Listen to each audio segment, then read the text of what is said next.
Yun ay galing sa ATM. Deputy Governor Gunigundo, sir, isang katanungan na lamang po. Hindi ba kayo nagtataka na pag nalalapit ng eleksyon, eleksyon natin next month, lumalabas na ulit itong mga peking kaperahan? Ito ba ay sinisilip din ng... Opo, yun po ay aming napapansin kapag dumarating ang eleksyon at iba pang mga okasyon, halimbawa Pasko o kaya bagong taon, ay nananamantala po yung mga nami-mention ng pera natin at yan ay pinalalabas. Kaya po, nung po isang araw ay nilusob ng magkasanib na NBI at saka DSP ang isang bahay dito po sa outside Metro Manila at may mga nahuli po. Okay. At isa pa po, meron din po kaming proyekto sa Bangko Sentral. Hindi pa po ito ngayong taon to, maaaring next year. Pero ito pong mga groundwork ay amin ang isinasagawa na kami na mismo, ang Bangko Sentral na po mismo, ang maglalagay ng pera in a cassette form sa ATM. For now po, ang question ko po sa inyo, Gob.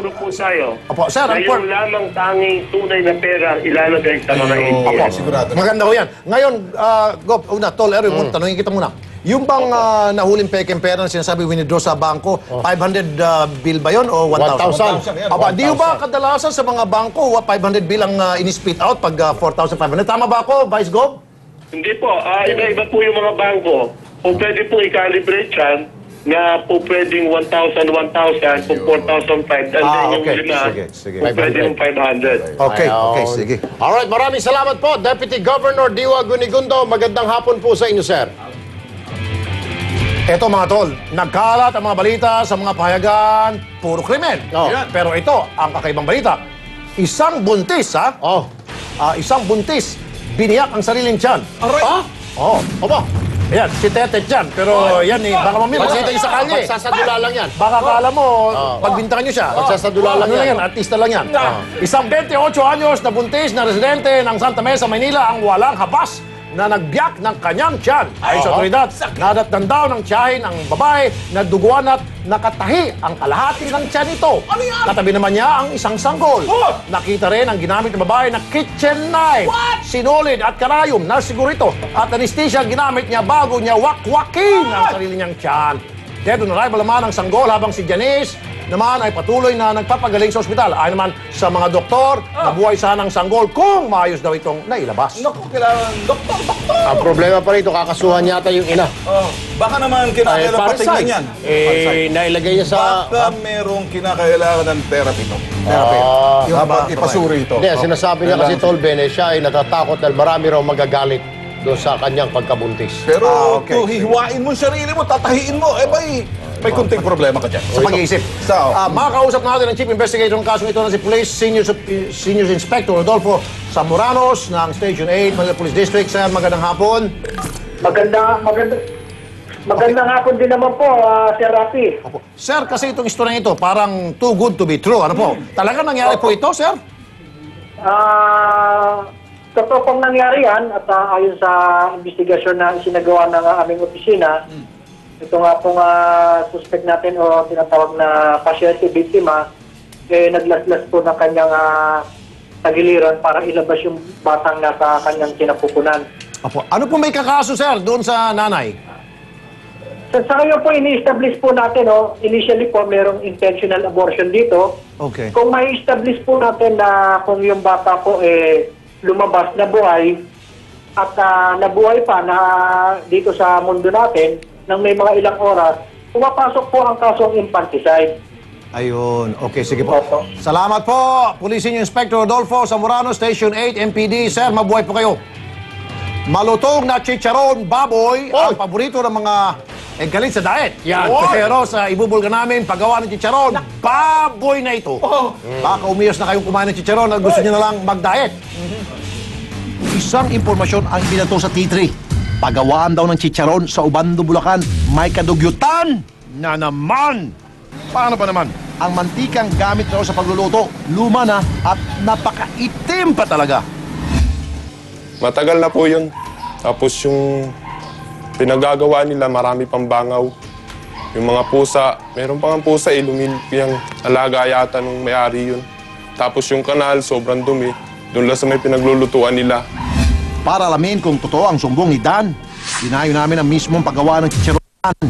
Sa pole ng aming kamera ang mga lumalanding na bangaw sa baboy na gagawing chicharon. Nagkalat din ang mga kaldero na puno ng maitim na mantika na ilang milyong beses na atang ginamit. Nanggigitata naman ang kawali at sandok na ito nakalapag lang sa lupa. Huli rin sa aming kamera ang pusang ito na nakatambay pa sa lamesa. Nakakalain mong bantay ng chicharon. Matagal na po yung bata pa lang ako, andyan na yan eh.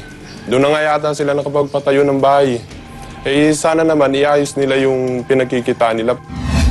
Bukod sa mga nagpipiestang mga bangaw sa paggawan, maging ang gumagawa ng chicharon, dogyot din. Payo namin sa mga mahilig kumain ng chicharon, siguraduhin malinis at hindi galing dito ang inyong chicharon. Abangan sa Lunes ang aming aksyon sa dugyot na paggawa ng chicharon na ito. Tutululaway mo rin, ha? Ang dugyot na lugaw, lugawan naman ang aming naispatan. May pakinabang pa rin ang lugaw na nakumpiska ng Manila Sanitation Team. Ginawa na lang itong fertilizer sa lupa. Kahapon ito may eksenang nakuna ng T3. Ang mamang ito, prenteng naghihiwa ng pangsahog sa lugaw sa gitna ng umuusok na tambutso ng sasakyan. Habang ang tubig na binababara ng sandok at kobyertos, isinabaw din sa lugaw. At siyempre, nakunan din namin ang pagsabaw sa lugaw gamit ang mala-arenolang plastic na ito. Habang busy naman sa pag-jingle ang lalaking ito sa isang sulok. Kaya bago pa man tuluyang magkasakit sa dumi ang mga bibili, isang surprise inspection ang isinagawa ng Mayor's Complaint and Action Team at Manila Health and Sanitation Department. Nang mapasok ng aming team ang gawaan ng lugaw, sinalubong na agad kami ng mga customer nilang ipis. Ang karne ng baboy na pinakukuluan lang sa nanlilimahib na kawa. At ano kaya ang maitim na buhok sa ibabaw ng karne? Special ingredient?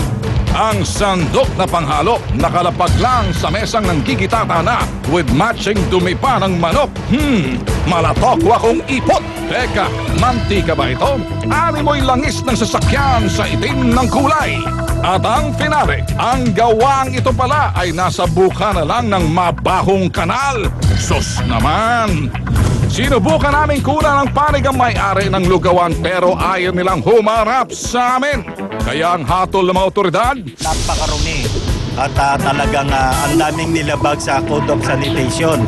Tuluyan ang itinapon ng dugyot na lugaw bago pa man ito makapaminsala ng kalusugan.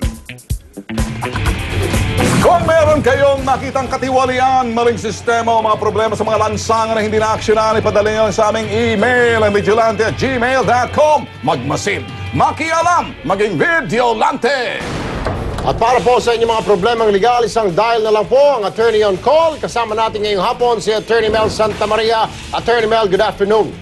Salamat sa iyo, Erwin. Ngayong araw na to, bibigyan natin ng payo si Aling Georgina na ang ayon sa kanya daw ay hinaharas siya ng kapitbahay sa usaping alagang bibe lang. Kaya pakikinggan natin ang kanyang hinaing mamaya. At si Beverly naman, namatay ang asawa sa Saudi Arabia. Nagkakaroon siya ng problema kung papaanong maiuwi niya ang bangkay ng kanyang asawa. Mamaya, papayuhan natin sila sa problema nila. Balik muna sa inyo, Erwin. Maraming salamat, Attorney Mel Santa Maria. Susunod sa T3, mga aksidente sa EDSA dumarami kaya MMDA pinabindisyonan ng kalsada.